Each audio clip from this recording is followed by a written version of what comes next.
Thank you everybody for joining us on another series of guest speaker spotlight of Each One Teach One mentorship program by 509 School of Hip Hop and BIPOC Artists and Entrepreneurs Collective. My name is Jim. I go by JFX, co-founder of 509 School of Hip Hop. And today we have a special guest, Mr. Heenal Rajani of Reimagine Co, grocery store. And you would have seen him across London, both Londons. Out in the community, out and about, and I've always seen him just being in the moment of like, I feel like you're taking in what this community, what the London city has to offer for you. And I've always admired that sort of vibrant energy around you and everything you do with the help of community. So welcome. Thank you for joining us, Thanks for having me, Jim, and thanks for that lovely introduction. Oh, you're very welcome.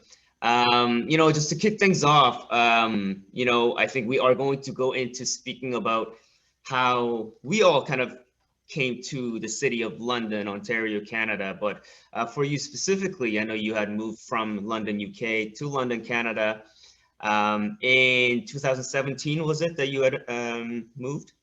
Yeah, actually, well, I grew up in England. My family is from all over the place. My grandparents are from India. My parents were both born in East Africa. My dad was born in Tanzania. My mum was born in Uganda. I was born in the UK. I left England in 2009 actually to go traveling. I traveled a little bit in Latin America. I lived in Guatemala for 4 years. Lived in India for 2 years. And then ended up moving to Canada in 2017. So I've been here just over 4 years. My wife is from here, so we had a long distance relationship for a while, and then eventually I moved here, and it's been a pleasant surprise actually. I mean, I've always loved Canada or Canadian people, and so I had I always had that connection, but living in like a small, having visited London as a small town when we had this long distance relationship, I wasn't sure what it was going to be like living here.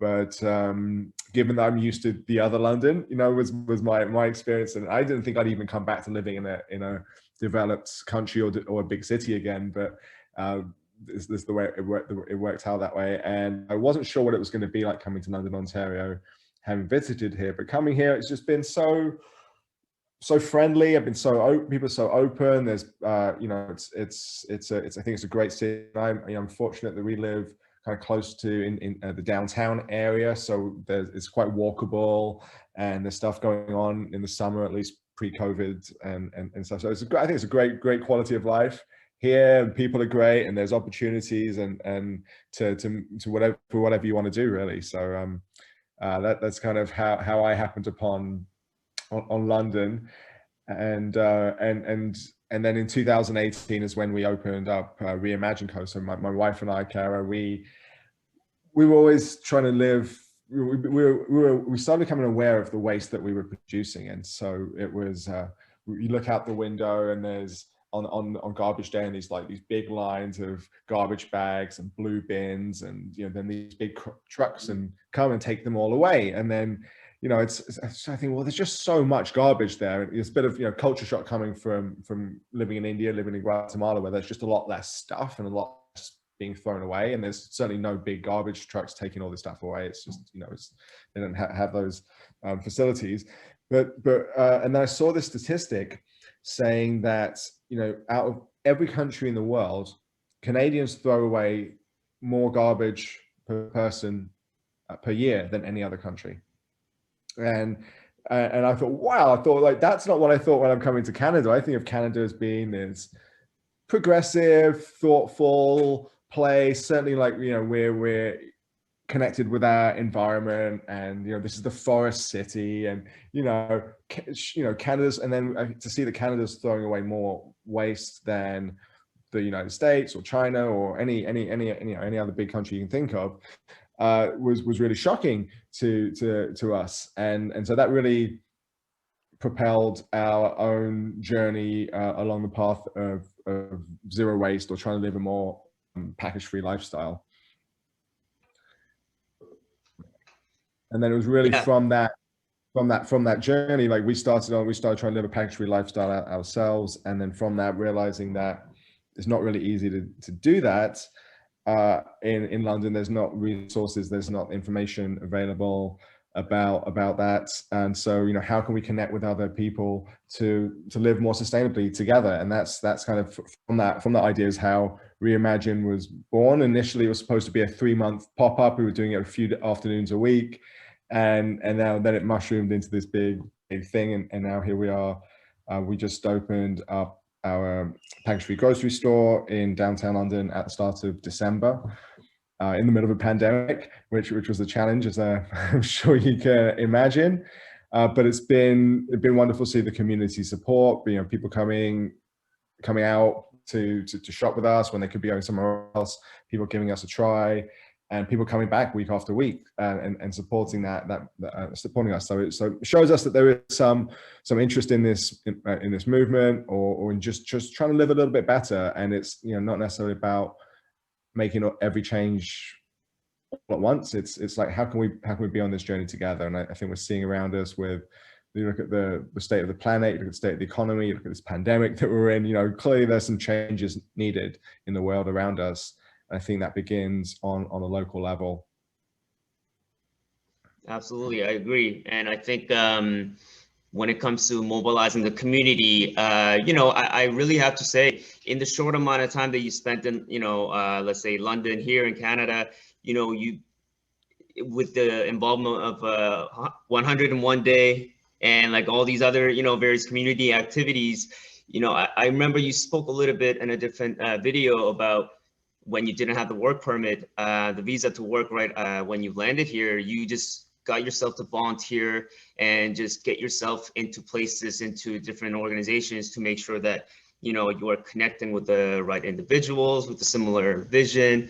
Now, at that time, of course, you couldn't anticipate, you know, how, let's say, having such a successful model for the Sunfest, Ripfest, and having this like reusable utensils and straws, that was a big like explosion. I saw, I was like, oh my God, it's got to be amazing. But then the year after, it's a pandemic, so there's no festivals. So of course you couldn't have anticipated all of that, but how did you manage just staying on top of the bigger picture and just believing that what you feel passionate about, you know, just needed that sort of attention from you, and also the commitment, and you could still rely on the community, knowing that you wouldn't be the alone on this journey? Yeah, I think it's a good question there. I think I think I'm someone who's always been an optimist. Like, I've definitely been like someone who looks and tries to look on the bright side of things. I sometimes say I see the silver lining in every cloud. And I think that's, maybe, I don't know if that's something that can be taught or something I'm just fortunate to be born with. But I do see, you know, the possibilities, and I think it's that kind of energy can be infectious as well. So I think bringing positivity to the table is always a, you know, a good thing. You know, but for me as well, I also, you know, I think that, you know, I have limited time on this planet, right? I'm turning 40 this year, and I've just I have two young daughters and 2 stepkids. And I want to create a beautiful place for them to live in, whether that's my home, but also my city and the wider world. It's like, you know, I want everyone to be happy, you know, for want of a better way of saying things. I want this to, you know, I see so much beauty in humanity and things that we've created, and I see so much sadness and suffering at the same time. And it's just, how can we, you know, how can I be of service to what the world needs at this time? And there's, you know, I think, I've lived a life of great privilege, you know, really, to be born in England with an English passport, to have, you know, go to school and get a good education, have parents who care for me and nurture me. You know, I'm very fortunate. I think anybody who is watching, just for the fact of like being, if you're born in Canada, you know, you have a Canadian passport, you know, you have massive advantages right there over people in like 90+% of the world, just by, you know, where, you know, just by that virtue of, you know, we are so lucky. And you know, I'm really, you know, had so much fortune in my life to be able to study and to travel, and I want, I feel with that power, you know, with great power comes great responsibility. With that privilege comes an opportunity to give, and an obligation to give back. And it's You know, it's definitely a challenging time. You know, I think we're all being tested in this pandemic in different ways, and I think it's a there's great learning in there for all of us. I think individually and as a society. Mhm. And I think, you know, seen in this pandemic over the last year, a lot more people are starting to use the word reimagine. I'm seeing that word pop up in articles everywhere. You know, it is an opportunity, I think, to reimagine how do we want our society to be. You know, how do we want to relate to one another? How do we want to live? You know, what are the things that are really important to us? So it is an opportunity, I think, to have those conversations. For sure. And I am, that's why, you know, I'm so grateful to be able to host these conversations and for me to just use this as a platform and opportunity to learn and grow. And then that's going to hopefully stick with me. And, you know, if I agree with it, then it'll be that much quicker in the internalization process.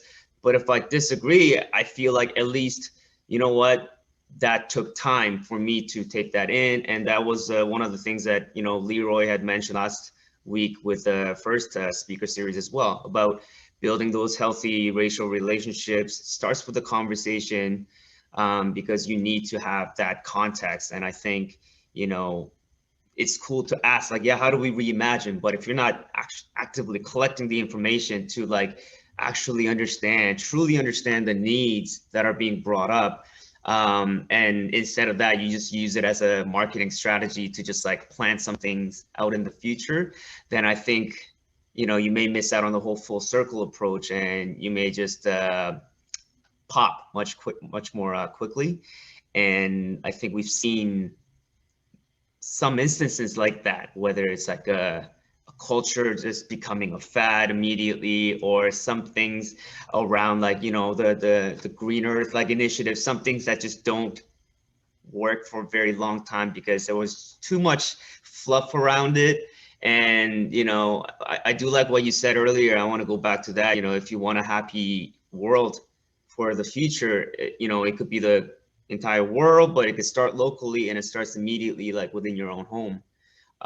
So of course, right now you have this family in London and of course all over the world as well. And you did mention you had the privilege to have been born in England, but let's just talk about maybe before your, you know, post-secondary education.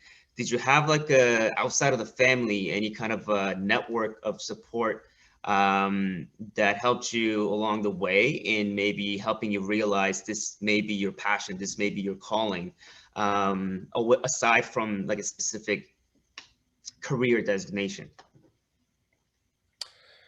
Yeah, yeah, good question. Not really. At school, I was, you know, I did well at school. I was quite like academically minded. So I did well at school. I didn't have much of a life really at school. Like I didn't have mentors outside of school or strong relationships outside of there. If anything, I felt more lost. You know, where I went to school, it was all, you know, white kids in my school. I was there, myself and my brother were the only people of color in the school that we were in.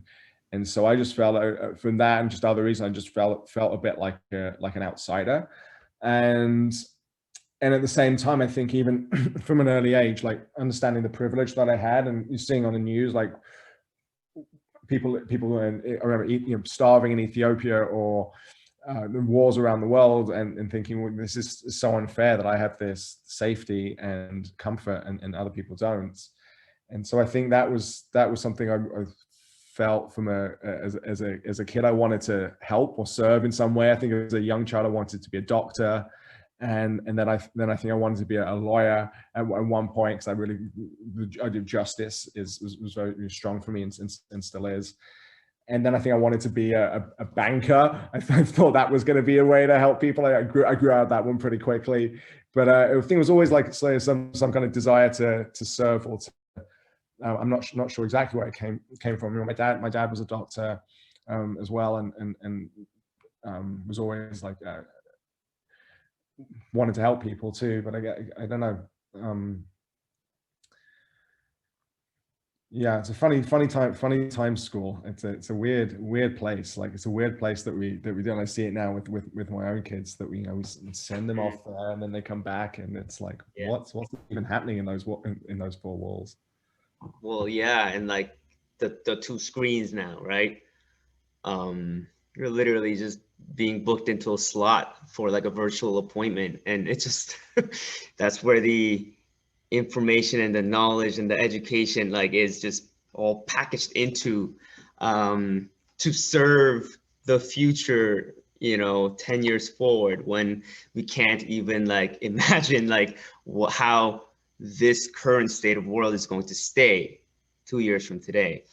So I think, yeah, when it comes to education, it should be like personalized, it should be tailored to individual strengths. And also there needs to be, I think, the creative element that is focused, at least for a certain portion of education, because just because you don't um, just even like learning certain learning disabilities, or if you're a visual person as opposed to more of a numbers like analytical person, like they could approach the same problem and come up with very different outcomes. And I think that is something that should be monitored and actually supervised and encouraged at a young age, as opposed to like, well, you need a standard of like calculus, you need the standard of like science before you decide anything further to serve the community. Because then I think it's just such a long game for a kid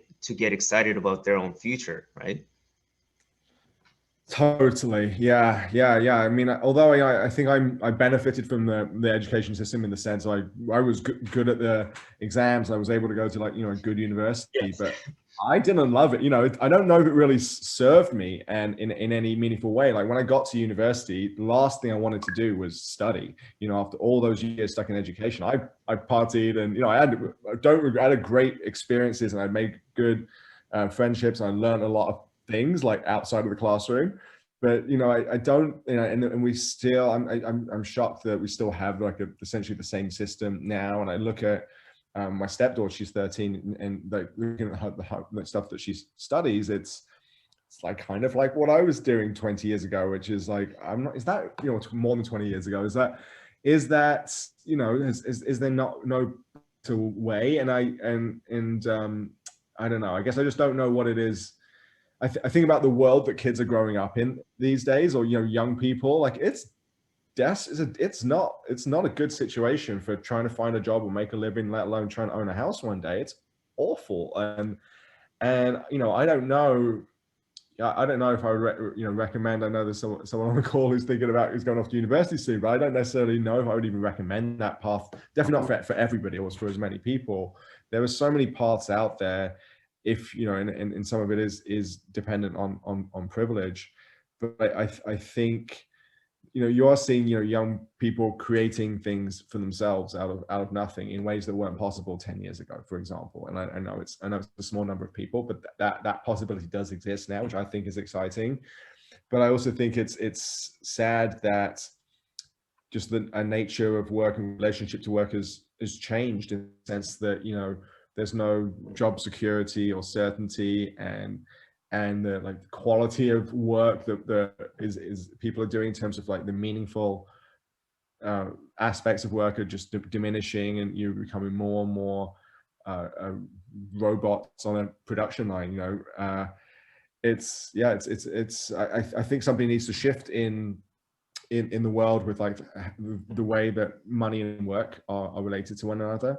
I don't think the current model really works. Like you see all the people who are richest or in the making all this money in the world are like, they're not doing any work. They're actually just the way that all the money is funneling to the multi-billionaires.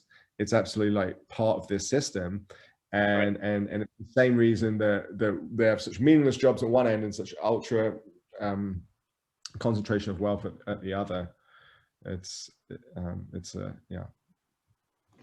tough, terrible situation. I wouldn't want to be just trying to start out in the world of work in this situation.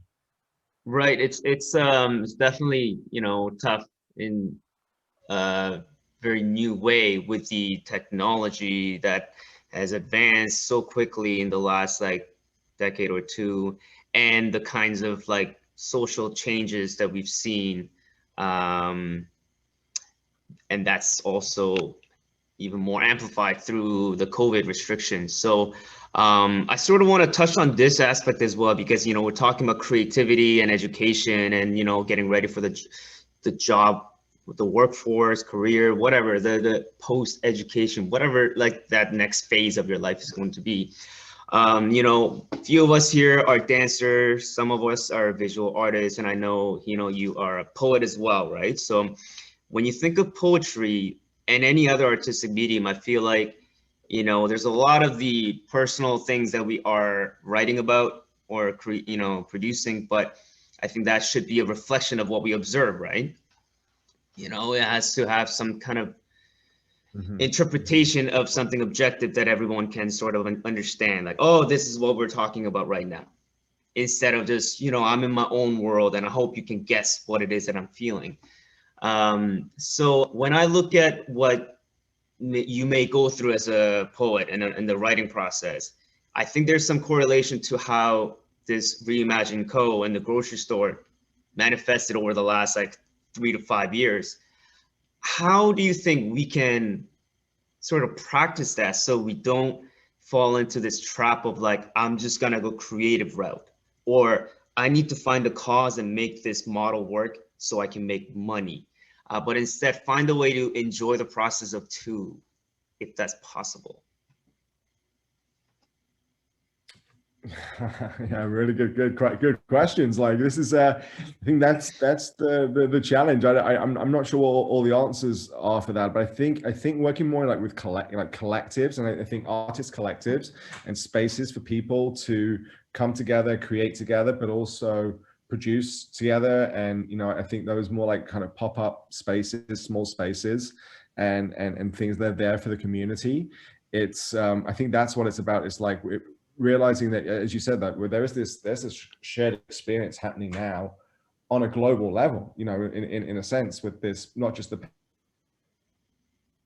pandemic in terms of economic disparities and you know, inequalities that we're seeing between nations and within nations. That's a global shared experience now, and that which is what a opportunity in a sense to live through something like this. But you know, so and perversely, as we have this shared experience, we're all becoming more atomized and individualized in our little bubbles, because we can't be physically together. So I think there's, you know, there's an opportunity there for saying, well, you know, what are the ways in which we can come together and come together intentionally, and you know, I don't know exactly what that looks like, but I think it's going to be interesting to see as we emerge from the pandemic or emerge from the lockdowns. And I know it's not like anytime soon, still some months away, but it'll be interesting to see how people start coming together in different ways. You know, I'm looking forward just, you know, coming together, just to come, you know, to be able to do things like to do a drum circle again, or to do a jam session again, you know, to come together and dance with people again and see live music. And you know, I think in those creative avenues that are there.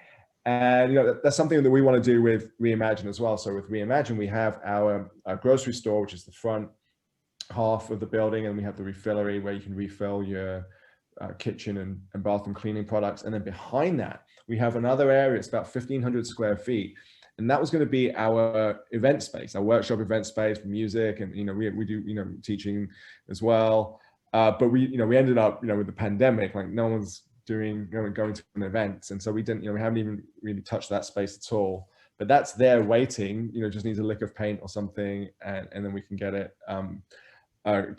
rolling, and to host things for people to come together, you know, whatever that looks like. And so before at our old space, and, you know, we in a previous Reimagine, we would have community workshops on zero waste sustainability themes. We would also have repair cafes where you could bring your broken items, broken like chair or toaster or, you know, watch or shoes, and there'll be volunteers, bring your broken things, and there'll be volunteers from the community who fix it for free. And so events like that, where it's like that kind of creativity and those practical skills, learning, sharing, we've had gigs and kind of jam sessions as well. But also, we want it to be a place for anyone in the community who wants to host an event, or you want to showcase something. Come and do it there. Whether it's art, art of visual art or music or dance. It's a community spot for that, and there's nothing like that as far as I'm aware, like in downtown London, that's just a freely available community space. So I think just those platforms are, anyone can do it. I think there are vacant buildings around in downtown London or in other places. There are vacant buildings, there's spots we can do it. It's just creating a platform and inviting people, creating the space and then invite people in and hold that space for people. And that's my real passion, really. Before we ended up starting a grocery store, it wasn't exactly the plan. But what I love is hosting people, is hosting conversations, holding space for people to have a good time and people to connect fundamentally. And it's it's an interesting time in the world. It's going to be an interesting to see what happens in London, how London emerges from this pandemic, but it's going to be so good, I think, to get people together face to face again and creating and celebrating life, and away from this current very kind of scared and closed off way of being, which fundamentally is not who we are as humans. I don't think that's how we're supposed to be. That's how we're supposed to walk on this planet. I think we are beings of joy, beings of light. We're meant to go out there and play and create and express ourselves. Right. But like you said about coming together intentionally and being a lot more mindful now with who we get together with and how many at a time in certain specific areas too, keeping the distance. While that is, for now, it still feels very awkward and strange, but going back to the fundamentals, it does, I think, give us the opportunity to create a deeper connection, right? And like, if we really wanted to focus on the quantity, then it's just a mass invite to the world in every single time zone and say, tune in for this minimalistic connection. But when you sit face to face with someone, like, 6 feet apart, or, through Zoom, it does give us that human to human connection a little bit more. And I think that is what is starting to be a little bit more appreciated, especially in the light of, like, a lot of the racism that has surfaced up again, like over the pandemic. And I think that really gives us all on a human level to give each other that opportunity to learn, be a little bit more patient, and just literally each one just teach one, just share one piece of advice, encounter that you can speak on very freely and honestly, because maybe before pandemic, before COVID, like, maybe it was not so obvious that certain groups of the community didn't have the opportunities or the platforms to speak up so freely, which is interesting because hip hop was one of those, tools that allowed that freedom of expression by the oppressed, youth communities. So I think what we're all experiencing right now, and hopefully being able to engage with certain youth demographic as well, I do hope that we can all see the common ground and like the struggles that we're facing together. But the opportunity, I think we can all get excited about, but know that there's work to be done. It can't just be like, I'm going to give it another 18 months and just wait.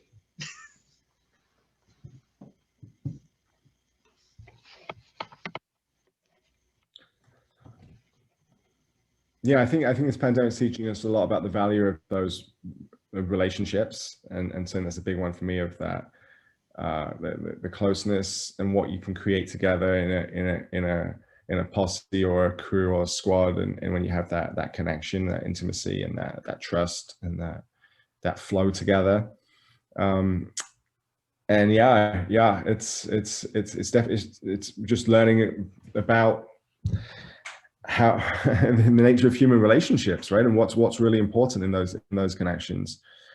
And we're all those layers of identities, of individual to family, neighborhood, or and then the town, and bigger global identities. It's all like all the layers. And, you know, it's hard, you know, yeah, I guess that's just always underlying every daily, you know, the daily reality is the fact that we're in this weird setup, this weird paradigm now. And like for me, like my parents are in England, you know, I haven't seen them for almost, you know, 15 months. And so that's hard, and they haven't seen their grandkids, you know, so that's, you know, that's really hard. And so I think there's just more, there's so much out there that we're not even, I'm not aware of in terms of how other families have been affected, and so many people have been affected economically as well as all the people who have had COVID and have passed away because of COVID. But yeah, I think there's opportunities for like seeing there's opportunities for art, there's opportunities for new ideas to emerge, new movements to emerge. And, you know, like I said, I'm an optimist. I believe in humanity. I believe we will, you know, figure our shit out and you know, create a more beautiful world together. Mm-hmm. What are some things that you've seen in the last, let's say, a year, that gave you maybe a sense of hope or that opportunity and the excitement? Like, you know what, even with the pandemic, there are these ways that, you know, the arts and culture are being promoted in a healthy way. There are these types of, you know, deeper conversations that are taking place. Hopefully this is one that, you know, brings us all together in everyone's experience. But what were some things that you noticed? Like, because I know as hip hop heads, like when Versus Battle first kind of like launched, we're like, oh, okay, it's happening. To see like the legends, you know, go at it in a virtual setting. Have you noticed anything significant that you feel like that's genius? I don't know. I've seen things like probably like there's this website, Coronavirus, and it's just held. It basically collects all these stories from around the world of kindness over the course of the pandemic, like all kinds of things that people have done. I've seen things like in Montreal, there was this ride sharing or this delivery co-op that formed there called Radish. I thought that was a really cool concept. And I've seen here in London, like a lot of people like this. There was the support London businesses website that sprang up overnight, and it was all about like at this time, how do we support locals? So here's just a directory of local businesses, and then the biggest thing I think was the mutual aid groups. So that they've been, I mean, mutual aid has been around in various forms for a while, but lots of mutual aid groups sprang up. There was some in London and around Canada and around the world in the wake of the pandemic to just really connect. We had one on our block here briefly in the street. And just how do we support one another with, if it was like, you know, if we're going out for groceries or if someone needs something. And I just thought about, you know, why are we not more connected like that in everyday life? So, you know, we had, you know, why is it only at a time of that everyone in the world is suffering do we think about other people suffering, you know what I mean, or other people's needs? And so I still hope in that. I thought, you know, what if we could be organized more in that kind of pod fashion? And I don't know, you know, it's not, obviously not straightforward, because, you know, our society has been built in these very individual ways. I'm looking out the window now, I see one house, two houses, three houses, you know, we're all in these separate houses, and, you know, not everybody knows their neighbors. And probably the biggest thing, I think, standing in the way of a lot of human progress and human happiness is just not knowing your neighbors, actually, on a basic level. And there's, you know, there's good reasons for that. Not everyone has the ability to do that, to go, you know, for whatever reason, you don't know who those people are. Maybe you don't have time to do that. You have all these responsibilities, just trying to make ends meet. You're trying to look after your kids. It's just no one who has time to go and chat with their neighbors. And again, I think within that question is the root of the problem of, you know, we don't, and it comes with like then this relationship to time. And we've seen this shift a bit in the pandemic for some people, and not for all people. I mean, some people are working harder than ever, you know, and probably, you know, starting up a new business, we're probably in that camp. But for a lot of people, having this having a bit of space and a bit of time, and changing that relationship with time, and you again begin to realize what's important, realizing how much we just rush, how much we're not in our day-to-day lives. We're just going from one thing to the next, one to do to the next, point to the next, and there's just like, it's just go go go go go, and we're just doing, and you know, I think, you know, we're not human doings, we're human beings. So, you know, how do we get back to more of the being, and just the opportunity to, as you were saying, Jim, to like build those kind of deeper connections. And you can't do that in a 5 minute or 2 minute, you know, you need time. A conversation takes time to develop, and to build up trust and empathy and connection. So I think more of that is needed. Yes. Super important. And yeah, no, I couldn't agree more. And I used to shy away from longer conversations or deeper conversations. Whether it was my ESL years ago, that always stayed. It never goes away. English is just not my first language.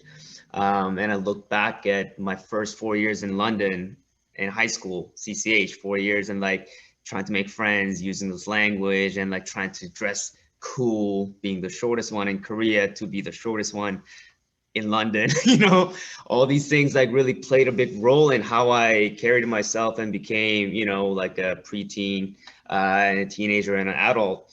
And then, you know, like teaching dance and connecting with people through hip hop and events, like it really gave me the confidence to continue just doing what I love to do. And then if I need to speak on it, boom, like there's the opportunity right there. So you just gotta say, this is how you do this move. Because I couldn't just limit it to like, whenever I do school gigs, make sure we have like 12 or less students and I can manage that. But if it's 250 kids, like I'm gonna say no. Like I didn't want to run into that problem. So, you know, I worked on it, but in the last year or two, honestly, you know, with this pandemic, with this like time to really reflect and listen more, observe at the communities responding to like different changes that are happening, it just made me also understand, like, so I'm wearing this shirt that says passion, purpose, potential. And like, if I'm feeling passionate about, it's pretty automatic. I think it just fires off. Like, you know, you can speak about what you're passionate about for days. But the purpose really came from me sitting back and just observing, like, what are the external, you know, variables that I need to be aware of so that I can make like a strategic move for this passion to work and bring about this potential outcome, instead of just like a random shotgun approach of let's see where it lands. And I think many of us probably also struggle too, you know, because it's such a shakedown of like your own internal thoughts, your job situation, you know, your family. So, and like it might make you go a lot more introspective, but you know, of course, having something like the school, like hip hop, you know, dance practice, like really gave me the opportunity to stay somewhat balanced. So what have you been doing, like, you know, to look after your mental health and, you know, to bring that depth to your personal relationships with like close ones in the family and around your network, to make sure that that is in a healthy state? Yeah, it's definitely been a challenging time for mental health for a lot of people, myself included. I think, you know, for me, something that really helps is getting outside. So my biggest thing for mental health is fresh air and exercise. And so I didn't, you know, I never would have imagined that would have ended up in Canada. You know, like I left England because it was too cold. England was too cold. And so I was, you know, I lived in, you know, tropical countries, you know, for you know, eight years. And then ended up, the universe has a cruel sense of humor. And so I ended up back here in Canada. And so for the first couple of years, I was just dreading the winters. and I just you know, just bundle up inside as much as possible. And then this is the first winter that I've really embraced the winters and going out, you know, if you dress up warm, you can go, you know, go and walk in the forest, in the snow, you know, biking in the snow. I think that's so important for I think getting outside and getting exercise for me. And probably the other big thing that's guaranteed to always improve my mental health and mental state, pretty much guaranteed, is spending time with my kids. And it's they don't know they know there's a pandemic going on in a sense, but they don't really know what that means. They just, you know, they don't know what dying means, and you know, they're just so present in life. And that's the lesson there. It's like, you know, life still goes on, you know, pandemic is there, but we still have, in every day, we still have 24 hours to be on this planet, to enjoy and to live. And so I'm just trying to be like, you know, sometimes it feels like the days are just ticking away, but I try and be intentional with each day and just try and do something each day that brings me joy. I think, but yeah, I'm curious if anyone else has any things that help them. I know everyone's situation is different, but it's, yeah, I'm curious about if Absolutely. I think that's always an important question and an answer, because it just varies, right? How we even address mental health, how we look at well-being, wellness, like it's all very subjective, but there are those fundamental aspects, you know, that attribute to better mental health, like physical activity. Yeah, if you don't take care of your body, your mind is just not likely to respond as much. But everyone is welcome to join in on the convo if you want to unmute and, you know, even open up the video, because I know a couple of us like have chatted with, you know, before, but I know Gabe, like you're fairly new to this topic, but I know your sister has been raving about the store. And the one thing I just wanted to, like, you know, say to have everybody think about is this video I watched a few years ago on this man who talks about waking up every morning with X amount of dollars in the bank account. But before you go to bed, like before the day's over, you are back to zero. And then you wake up, you know, once the time starts again. So basically every second, every minute of the day is calculated in dollar value. Wouldn't you want to spend all your money during the day, knowing that you're just not going to have the ability to accumulate that, right? So just living in that moment and living it day by day, and just knowing that you do have certain control over certain aspects to make sure that you can look after your mental health this way, physical health that way. I thought that was super interesting. Yeah, there's definitely something there about like just how scheduled our lives are. And you know I wasn't like this before I got to Canada. I've noticed this has happened in my last few years. I've gotten more and more and more. I've gotten, you know, into this you know, Canadian dream mentality of I'm just highly scheduled, you know, just got lots of meetings, and I've got to be here, got to be there, lots of commitments. There's definitely something to be said, you know, and then when you've got those, and you know, I know that's the unavoidable reality for a lot of people, but you know, when you have so many things that you're thinking about that are on your mind, on your plate, it does make it harder to be present and to enjoy that moment. And there's something the kids are so good at, children are so good at. They don't, you know, they could be crying one minute, and then they see a balloon, and then they're like, "Whoa, it's a balloon!" and they'll chase it and chase it and chase it, you know, for as long as it goes, or a squirrel or something, you know. And it's just present. You're there. You're living, you know. And there's something beautiful in that. I think that we can learn a lot from. Sure, that's one of the joys of working with, you know, kids and youth. It challenges you not to be inside that adult head, adult body for everything. Yeah, yeah. I remember I saw this this quote like once saying, "Don't grow up. It's a trick." Don't grow up. Right. It's a trick. There's something there about retaining that, at least the playfulness or the curiosity and the of childhood. Yeah, curiosity is a big one. And yeah, I think like, we have so many instances where the society kind of looks down on someone who's a dreamer. Oh, you're too old to dream now, like you're having a crisis. When like, it's like, all society, how much of me do you really know? Because I've only produced like, let's say 40 hours a week of my workload to be a useful member of this functioning society for this corporate job.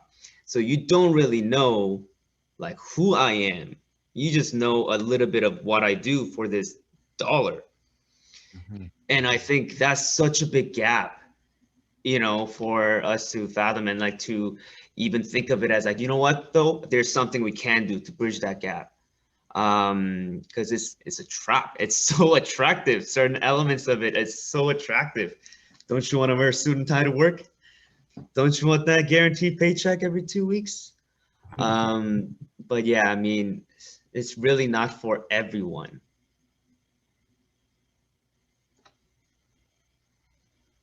Jordan, I know you have some things to say too.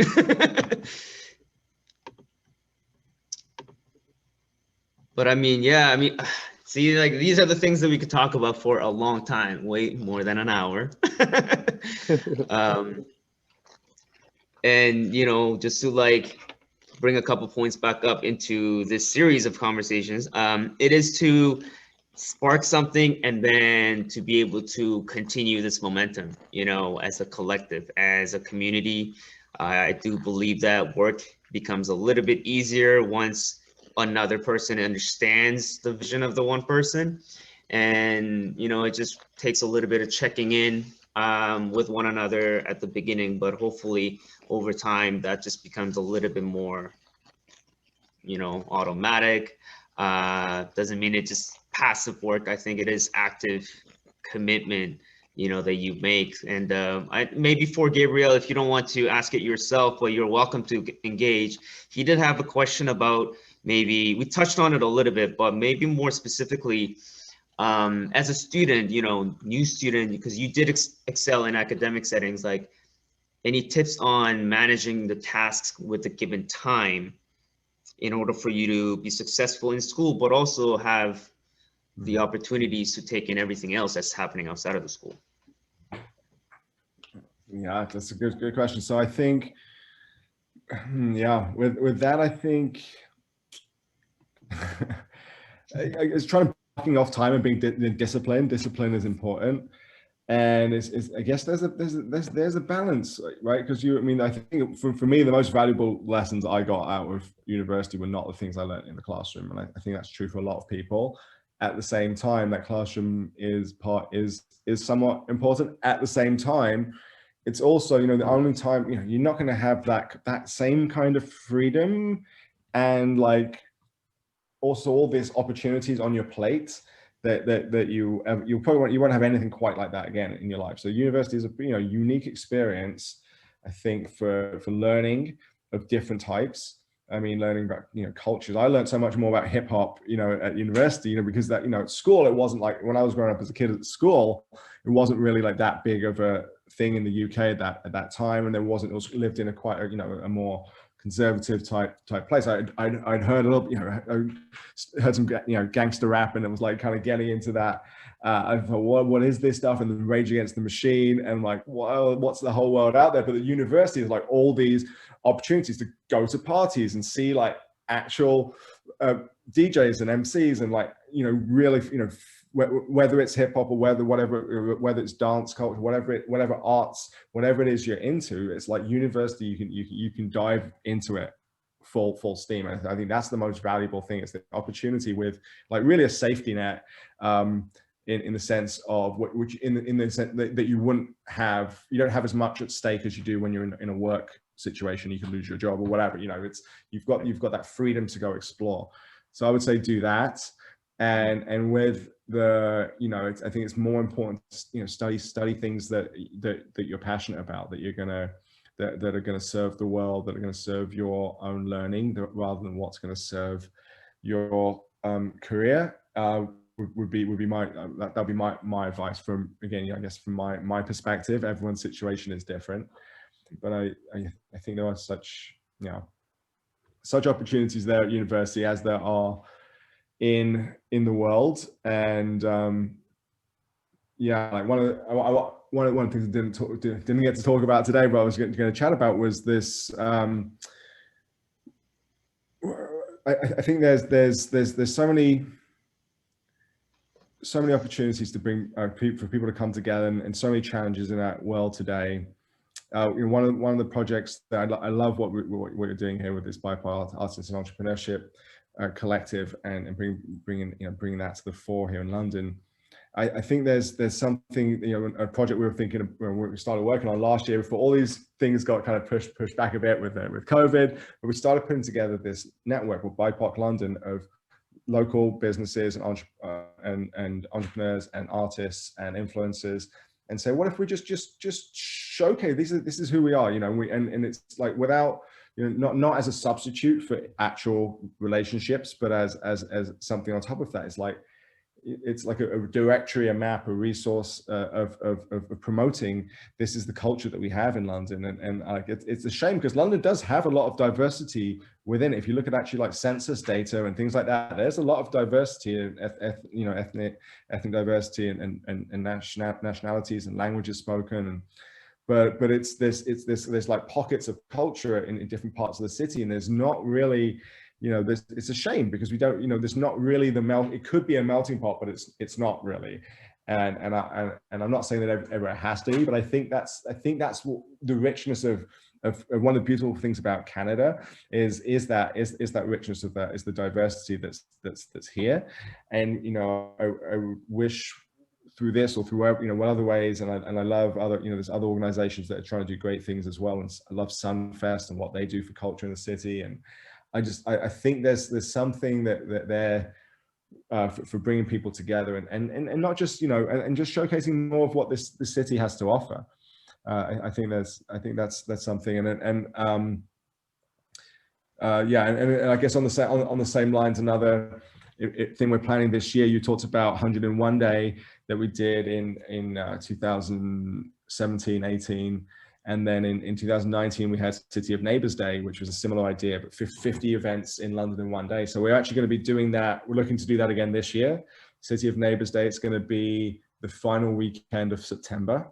And it's going to be, so we have to be super careful with COVID. So I think if it was, we can't really be doing any kind of gatherings unless things are better than they are now. But the idea would be that it would be all outdoor events in neighborhoods, citizen-led, resident-led. Everyone can just do something, do something in your something small in your neighborhood to share something, to give back to your community, just to connect with your neighbors. And so it's a fun other little project we have going on for this year with the Urban League and the City of London, the library, and some other partners. So yeah, we'd love for you to be a part of that. For sure. For sure. No, we would love to. And it is a big change, in how we do events and performances and workshops and everything. But I do want to once again go back to the importance of meaningful and valuable intentional connection with neighborhood pockets, and literally like person to person, like talk to one parent that has one child and like connecting with them, as opposed to just handing out mass flyers and hoping that 3 people catch it. I do think that it just brings a lot of authenticity into what the culture has always been about.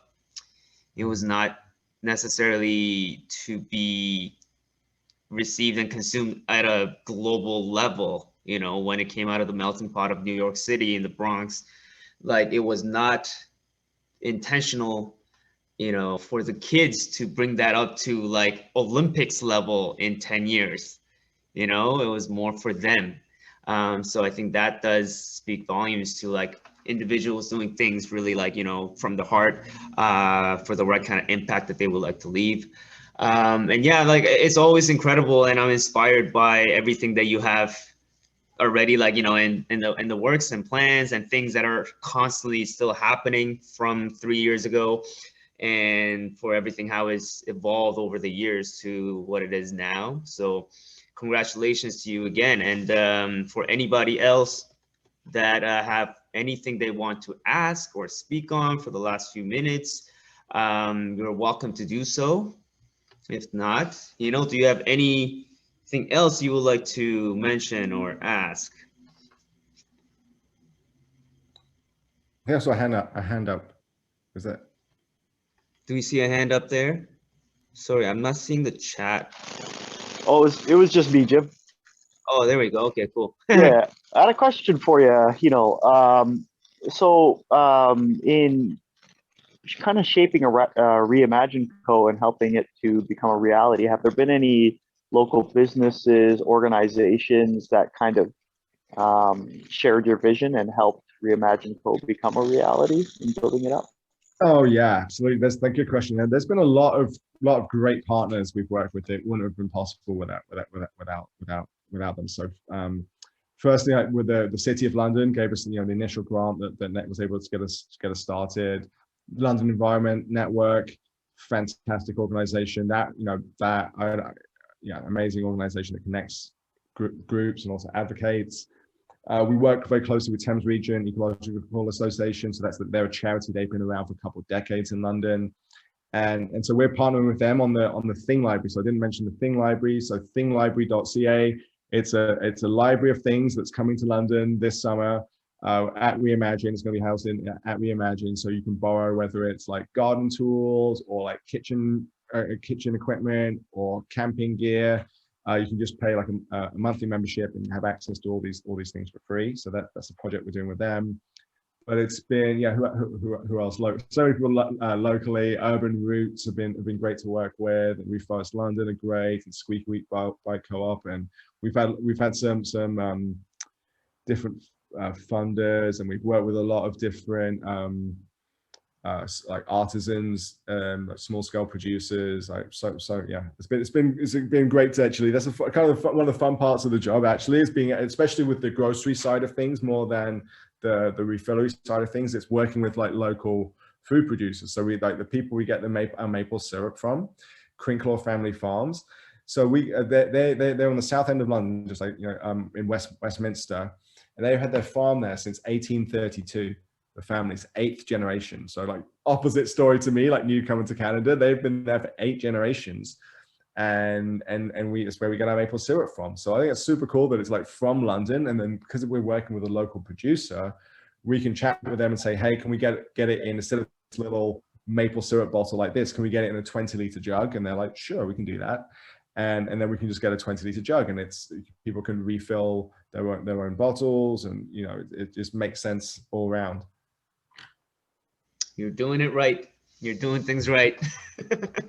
I commend you for that. And I think it is, it's inspiring to see the communities come together to support you as a person, you and Kara as a business owners. But I think just knowing that it is a need, for the planet. It is a need for our, like, the souls of like the human beings. And like, it does make it more about the old school way, without so much convenience and the packaging that like have become more of like a filter that makes you feel like, yeah, that's worth, paying $4 extra because of the packaging. So ready to go. Yeah.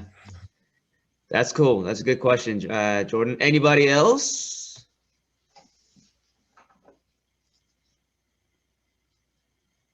Any questions for us?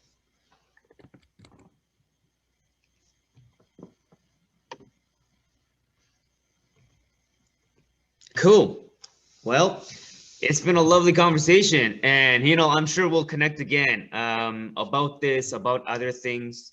And parts of this conversation, if it's okay with you, we'll use to reshare your story, bits and pieces of our conversation, and we will have the full conversation uploaded onto the YouTube channel, if you'd like to share it as well.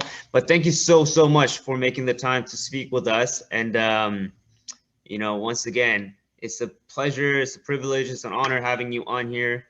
Thank you everybody for tuning in to Each One Teach One guest speaker series. by BIPOC Artist Collective. Any last words, Heenal? Words of encouragement for everybody? Great to see you. And I'm looking forward to connecting more and seeing how we can collaborate in the future.